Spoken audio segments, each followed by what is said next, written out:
श्री स्वामी समर्थ. भक्तीची ताकद अशक्य शक्य झालं. मराठी भक्ती कथा या चॅनलमध्ये तुमचं मनापासून स्वागत आहे. नमस्कार मित्रांनो, आज आपण पुन्हा एकदा घेऊन आलो आहोत एक अशी सुंदर कथा, मनाला स्पर्श करणारी आणि प्रेरणादायी भक्ती कथा, जी तुमच्या आयुष्यात नक्कीच एक नवीन आशा आणि सकारात्मक निर्माण करेल.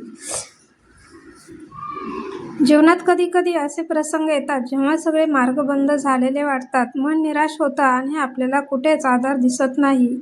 पण अशा वेळी एकच गोष्ट आपल्याला उभं ठेवते, ती म्हणजे देवावरची अढळ श्रद्धा. आपण देवाला पाहू शकत नाही, पण त्याची कृपा आपल्या प्रत्येक क्षणात असते आणि जेव्हा आपण मनापासून त्यांच्यावर विश्वास ठेवतो, तेव्हा तो आपल्यासाठी कुठल्याही रूपात मदत करतो.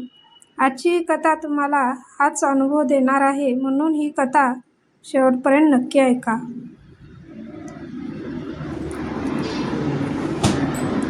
एका छोट्या गावात सुरेश नावाचा एक साधा, प्रामाणिक आणि मेहनती माणूस राहत होता. त्याचं आयुष्य खूप साधं होतं, पण त्याच्या मनात स्वामी समर्थाबद्दल खूप मोठी श्रद्धा होती. रोज सकाळी उठल्यावर तो सर्वप्रथम श्री स्वामी समर्थ हा जप करत असे आणि मगच आपल्या दिवसाची सुरुवात करत असे. सुरेश खूप गरीब होता. तो दिवसभर मजुरी करून आपल्या कुटुंबाचा उदरनिर्वाह करत होता. कधी काम मिळायचं, कधी नाही. पण तरीही त्याने कधीही देवावरचा विश्वास सोडला नाही. त्याच्या घरी आई, पत्नी आणि एक लहान मुलगा होता. घरात सतत पैशाची कमतरता असायची, पण सगळे एकमेकांना समजून घेत जगत होते.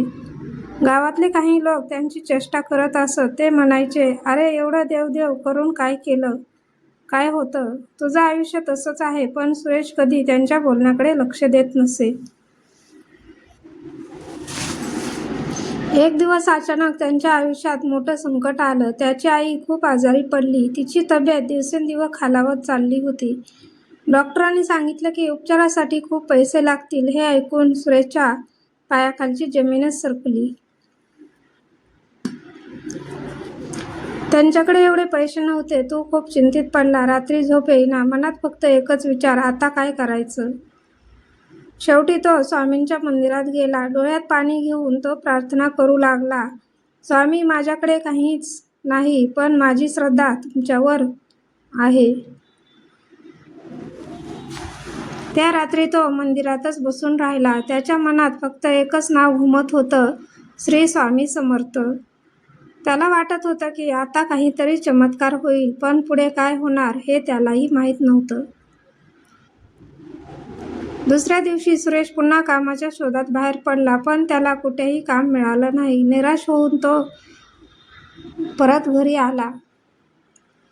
घरात आईची तब्येत आणखीन बिघडली होती. पत्नीच्या डोळ्यात अश्रू होते. ती म्हणाली, "काहीतरी करा." सुरेशचं मन तुटत होतं, पण तरीही त्याने स्वतःला सावरलं आणि म्हणाला, "स्वामी काहीतरी मार्ग काढतील." तो पुन्हा मंदिरात गेला आणि तासनतास प्रार्थना करत बसला.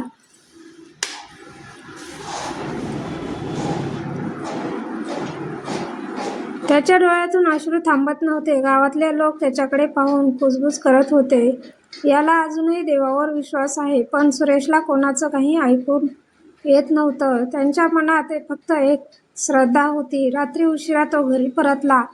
आईची अवस्था पाहून त्याचं हृदय तुटलं. तो तिच्याजवळ बसून स्वामींचं नाव घेत राहिला. त्याला वाटत होतं की हीच त्यांची शेवटची आशा आहे. त्या रात्री त्याने ठरवलं, काहीही झालं तरी देवावरचा विश्वास सोडणार नाही, आणि हाच त्याच्या आयुष्यातील सर्वात मोठा निर्णय ठरला. दुसऱ्या दिवशी सकाळी अचानक एक अनोळखी माणूस त्याच्या घरी आला. त्याच्या चेहऱ्यावर एक वेगळी शांतता होती. त्याने सुरेशला विचारलं, "तू खूप चिंतेत दिसतोस. काय झालं?" सुरेशनं सगळं सत्य सांगितलं. त्या माणसाने शांतपणे ऐकलं. त्याने कोणताही प्रश्न न विचारता सुरेशच्या हातात काही पैसे ठेवले. सुरेश आश्चर्यचकित झाला. तो म्हणाला, "तुम्ही कोण?" तो माणूस फक्त हसला आणि म्हणाला, "हे देवाची मदत समज." एवढं बोलून तो तिथून निघून गेला. सुरेश त्याच्या मागे गेला, पण तो माणूस कुठेच दिसला नाही. सुरेशच्या मनात विचार आला, हा स्वामींचाच हा तर चमत्कार नाही ना? तो लगेच आईला हॉस्पिटलमध्ये घेऊन गेला. उपचार सुरू झाले. हळूहळू तिची तब्येत सुधारू लागले. काही दिवसातच सुरेशची आई पूर्णपणे बरी झाली. डॉक्टरसुद्धा आश्चर्यचकित झाले. सुरेशच्या घरात पुन्हा आनंद पसरला. सगळ्यांच्या चेहऱ्यावर हसू आलं. सुरेशने पुन्हा मंदिरात जाऊन स्वामींचे आभार मानले. तो म्हणाला, स्वामी, तुम्ही मला कधीच एकटं सोडलं नाही. गावातल्या लोकांनी हे सगळं कळलं. ते आश्चर्यचकित झाले. जे लोक त्यांची चेष्टा करत होते ते आता त्यांच्याकडे आदराने पाहू लागले. काही लोक त्यांच्याकडे येऊन विचारू लागले, तुला एवढा विश्वास कसा आहे? सुरेश हसून म्हणाला, विश्वास ठेवला की देव कधीच निराश करत नाही. त्याचं आयुष्य हळूहळू सुधारू लागलं. त्याला चांगलं काम मिळालं आणि तो नेहमीप्रमाणे स्वामींचं नाव घेत राहिला. काही वर्षांनी सुरेशचं आयुष्य पूर्णपणे बदललं. तो आता सुखी आणि समाधानी होता. पण त्याने कधीही आपली श्रद्धा कमी होऊ दिली नाही. तो रोज मंदिरात जाऊन स्वामींची पूजा करत असे. त्याने गावातल्या लोकांनाही भक्तीचा मार्ग दाखवला. त्यांची कथा ऐकून अनेक लोक देवावर विश्वास ठेवू लागले.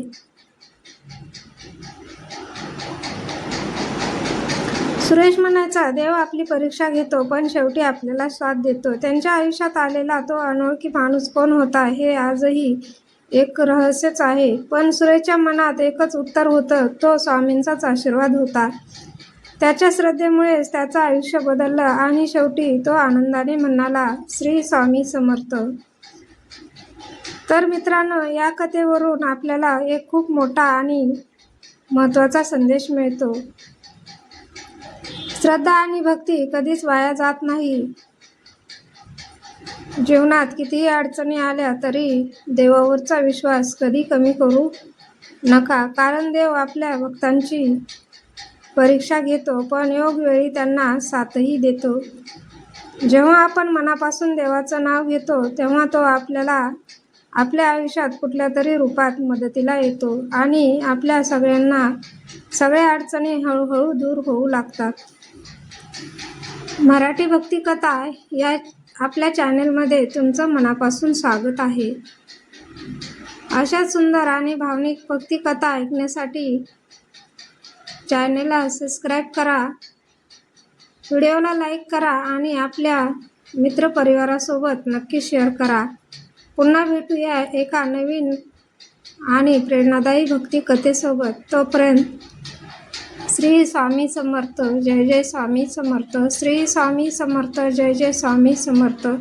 श्री स्वामी समर्थ. जय जय स्वामी समर्थ. श्री स्वामी समर्थ. जय जय स्वामी समर्थ. श्री स्वामी समर्थ. धन्यवाद.